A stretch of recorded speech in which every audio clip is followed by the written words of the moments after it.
Costa Rica? Yeah. Costa Rica loves the Coke. Go on. Whoa, what? No. You go to Costa Rica, that's like when you land. It's like brought to you, Costa Rica brought to you by Coke. You know, that kind of shit. Yeah. I mean, I went there, I was surprised at how much Coca-Cola products was sold there. I remember the coolest thing was when I first went there in '99. There was actual. Let's see, we got 1 hazelnut, 2 coconut, 3 caramels, Almond Joy sounds 4 white really chocolates, good. and 5 almond joy. I call that Almond sounds Joy. pretty good, Can I get actually. 1 and 4? You want a mix of hazelnut? I would give. Can I see that list? I want a white chocolate mix with almond joy. I want 5. Yeah, can I have 4 and 5 mix? Alright, since it's obvious that I'm behind the computer, we only have enough for 1 white chocolate. John called it first. Alright, so then give me almond joy and caramel. I like that. As you can see, she already came to the studio. Yeah, She's there's I want the Almond Joy. very attractive, hot, chubby woman in the studio. Almond joy, white chocolate, and hazelnut, and almond joy. Almond joy, yeah. Beautiful. Caramel and almond joy. Wait, no, never mind, I'm good. Oh, yeah, we deviated from the norm. Okay, so Lee, this is your second film. Alright, my second film, Wayne's World, maybe? Wayne's World. That would be on my top 10 list somewhere. Yeah, somewhere. But from what in you the say, other. how does Wayne's World fit on there? I grew up with that one. That one's just there's Wayne's World's awesome. 1992. That's another Mike It's Myers. Since you in. mentioned Austin Powers, I'll say that. Okay. That was filmed in Aurora, Illinois, wasn't it? That's right. Yeah, right. Yeah, It's got placing down and everything. Well, I mean, I'm from Chicago, and that's something that my dad, when he made me watch the film, that's one of the. This was filmed down south of us, or wherever it is. Did you guys actually strive to have your own little cable show? Say, I want to do that, just like in Aurora. No, like, no, I was scared of that. I'm not. I don't want that. I saw that movie when I was like 10. I saw that movie when I was 21, and I loved it. That whole ending, the Scooby-Doo ending, and all that. I thought that was friggin' pure genius. You know, I saw the movie when I was 14. That one I just grew up on.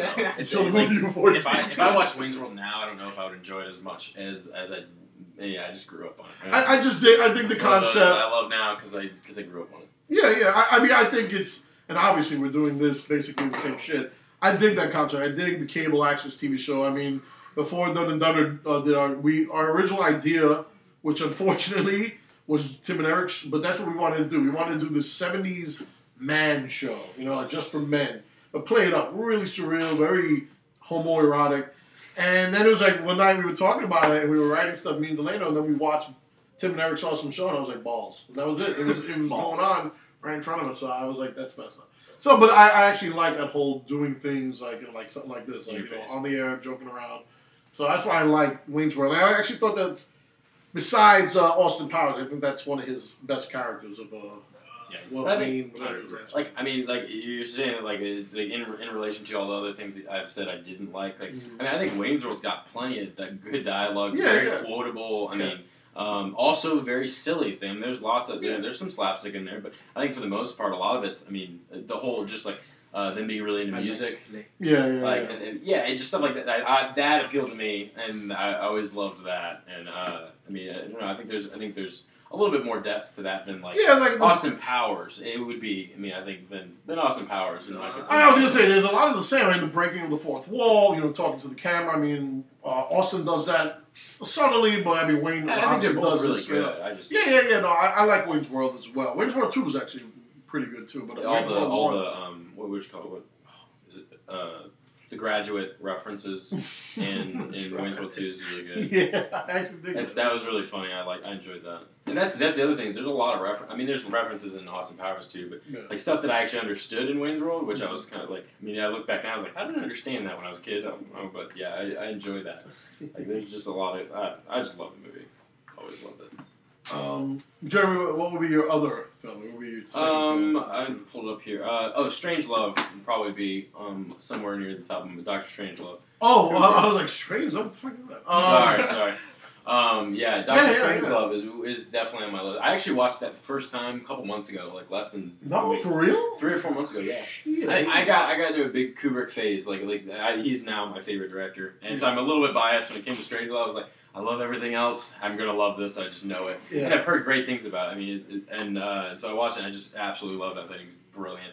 just the acting is awesome. Yeah. What's his name? How many characters? Peter Sellers plays 4. 4 different. Originally, he's characters supposed to play 5. Really? Yeah. I thought that was brilliant. Like, and he does it. So I did not know that because I didn't read anything about it before I went and watched it, and I did not know that. The character of Major. I was like, wait, that's him. Okay. Yeah, wow. Oh, I did not know that. The character of Major Kong, who Slim Pickett played in the plane. Yeah. That was supposed to be Peter Sellers, but he fell when they were doing the scene on the missile. Yeah. He fell and broke his leg, so he couldn't finish that scene. So they got Slim Pickens to do it. I love that movie though. Yeah, I really enjoy it. Kubrick, I think that he mastered just the black comedy. That Agreed. It's brilliant. I think believe it or not, I'd actually say Orson Welles began, but I think Kubrick mastered. And I agree with that. I would have put that as number 2. Dr. Strangelove. That's my number 2 film. I'd say one of the greatest films of all time. It's in my top 10. And it's not. I mean, it's not just comedy. Have you seen it? It's just a well-made film too. I mean, it's one of those. It's like when you first see it, it's like what the fuck's his name? Buck Turgidson. Just a great name. Josie Scott. And it's like when you first. He's awesome. Yeah, after he's banging the secretary, it's like he got that fat belly. He's like, "This is Buck Turgidson." It's just a great... And the whole, on the big board. That is so and then, gentlemen, you can't find it here. It's the War Room. It's the War Room. It's just a great film. It's so good. It's great. And it's like... just making fun of how, big officials would handle this ridiculous situation. And they're just making fun of it. I think it's excellent. It's brilliant. To this day, awesome. I get mad because, Kubrick's estate is run by the wife, and she's not dead yet. God forgive me. But I read an article that the daughters were willing to, fucking give all that cut footage on the floor away, but the mother is insistent on it. And he'll die one day. And the whole pie scene, I would love to see that pie scene because he shot it and it's there. Yeah. He actually remastered it almost before he died when they were doing it on Laserdisc. And he just, at the end of the film, instead of, and I don't know if I'm giving anything away because you guys haven't seen it. You haven't seen it either. But the point is this, instead of having... That was made in the 50s, wasn't it? No, 1963. 63? Yeah, because apparently it was John F. Kennedy's favorite film. He died today. Yeah, today. Sad. But he shot this. Instead of the world blowing up at the end, after the last line, my legs. Then it was like this pie scene, which was coming up on my favorite movies, from the slapstick comedies of the 20s and 30s, and I thought it was a great ending. He loved it, but the studio was like, try something else, and finally he actually was going to fight them. Then he said, fuck it, they're right. And after the whole thing with Kennedy passing away, he actually changed the ending.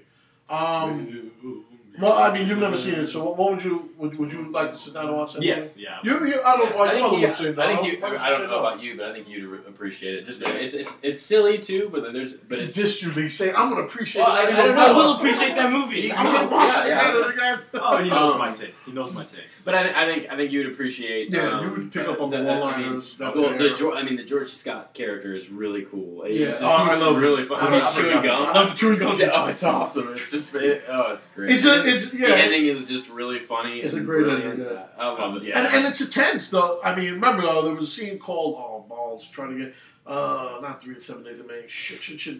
Another movie came out at the same time, and I've seen it a million times. I forget the name of it. I had it on VHS with Dr. Strangelove. Mm-hmm. Basically, he raced Dr. Strangelove to the theaters to beat this movie because Red Alert, I think it was, and it basically was in the whole scene with this fighter plane going to Russia with the bomb, and you can't reach the fighter plane, and you're like, listen, blow the phone, sacrificing the men on the plane, and this whole tense scene to try to stop this world war to end.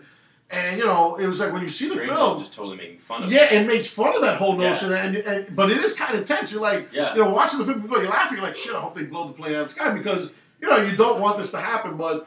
I mean, if you ever do see Red Alert, I think it's called Red Alert. And they actually did a live, George Clooney did a live version in '97 on Channel 2.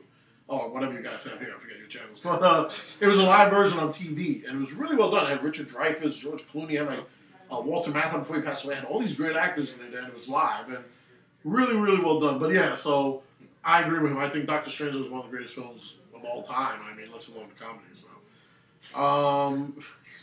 I just hate comedy. Unless you just hate to laugh. They're just not on my list. As far as just in comparing, some of these films to Well, yeah, they don't. I mean, you can have jokes and Clockwork Orange. It's It's just hard for me to compare those. Yeah, I mean, comedies aren't there to try and tug at your heartstrings. Exactly, absolutely, yeah. Wait, say that again? I was saying that comedies aren't really there to like tug at your heartstrings. You know? Yeah, nice segue because my number 8 film would be. I know. No, that is I do like it, but it's not. It was a sad comedy. Modern Times. Modern Times is a really good Charlie Chaplin film, and I know you never, but you will. You will. You know that movie. I haven't seen much Chaplin though. I was going to ask you because as a film student, Chaplin is right there, and that's where I did see Shanghai Nights where they reference Charlie Chaplin at the end. They saved the kid. And they're like, my name's Charlie Chaplin. Is that what it is? And the kid runs away. Yeah. I've never seen that film. I've seen Shanghai Nights. I haven't. I saw that when I was. I've seen some of his shorts. So Jackie Chan. Stuff on YouTube. It might actually be from movies, but just like it's just on YouTube. And so I've seen some. I'll tell you because since you've seen the shorts, you are aware of him, of course, and that. I think he's one of the greatest directors of all time, and I mean, like I said with Charlie Chaplin, I mean, one of my favorite things about Modern Times, besides the use of language. Remember when talkies started in 1929 actually, but it started getting more popular in 31. He was like, I refuse to do talkies, and the circus, which was 29, they had an option to talk, and he refused. And so Modern Times is the first hybrid where he uses sound through technology, which cuts into like the future with all technology taking over the world. But there's this great scene that I love to death, and I always talk about it. Besides, they're trying to cut down on productivity, so people will lose their lunch breaks. They have a machine that would come and feed you while you're working, and it's really great. You got to see the scene. It's basically silent, but just with the background music. But the scene that I love to, and I always tell my wife about it because I've done a roller skate to save my life. And again, if you see the movie Chaplin that Robert Downey Jr. portrays, that he almost recreates it. They're in a department store.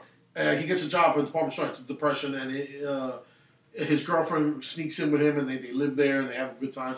And so he's roller skating around, and he's roller skating. He's doing these things with one leg around the edge, and what happens is she blindfolds him because he's like, hey, I'll blindfold myself. He blindfolds, and he's doing these trick things, and he passes by the banister again, and the banister falls, and you get this shot to see that this is a whole friggin' drop down. If you drop, you're gonna die. And he just does blindfolding again, and it's just so he just goes right around the edge, right to the edge of the thing, comes right around blindfolded, one leg, and it's just so beautiful because it's like this last silent film scene, and it's just done by a master who, like I said, I mean, and if you read all the interviews, I don't believe it, but he says that he never roller skated a day in his life. That was the first time he put skates on. But I'm just saying, it's just so, what do you call it? Poetic, but ballet. It's like a ballet. It's just it's just it's really, you got to see it. But you see that if he goes off, he's gonna fall down a flat, like a whole floor. And it's just one of my favorite guys. I mean, granted, you guys, I mean, the only one who really could talk about it, I guess, would be Jeremy. But you got to get into the chapter. I'll get there eventually. It sounds nice. Because what's the movie that just came out with what the fuck, Borat? The Dictator, right? Yeah, The Dictator. And it's like, I'm surprised that the Chaplin State hasn't sued his ass because The Great Dictator is one of my favorite films as well. And, that is when he first talks. It's 1939. And, it's basically a whole political statement on Hitler and the coming war. But, yeah, that's why when I saw this guy do Borat, whatever his name is, Sacha Cohen, I was like, well. But anyway, that's fine. Well, give me another comedy. I'm going to lump them together because they're usually pretty thought of at the same time. I'm going to say Billy Madison and Happy Gilmore. Hey, good for you. Back when Adam Sandler that I actually liked a lot. It's super slapstick. Yeah, going to Jeremy. Actually, I enjoy it. I grew up with those two. So okay. Well, yeah. I mean, it's just the way he talks and he has so many different voices that he does, and it's just. It was the first time you got to see those. I mean, not the first time, but it was. I mean, those were his kind of... It's like the first time they showcased... I mean, granted, it's his film, but they showcased him. He was by himself. He got the voices, the comedy, his luck in the aspect that... Thank you. He had all these friends, Steve Buscemi, Zero Mostel's son, Josh Mostel. Sponsors. Well, that's the Golden Crown Cup that has hazelnut coffee to give. This is But I love Adam. Like you said, you grew up with him, so I'm assuming that you were like 5 years old or 6 years old when he first started. It was what? Which is his audience. I don't know. This is that's a Willie. Yeah, Willie gets a little cup. Yeah, It's a baby boy cup. I guess your mom was like, don't give him a lot. This is good. It's good, thank you. Better than Red Balls.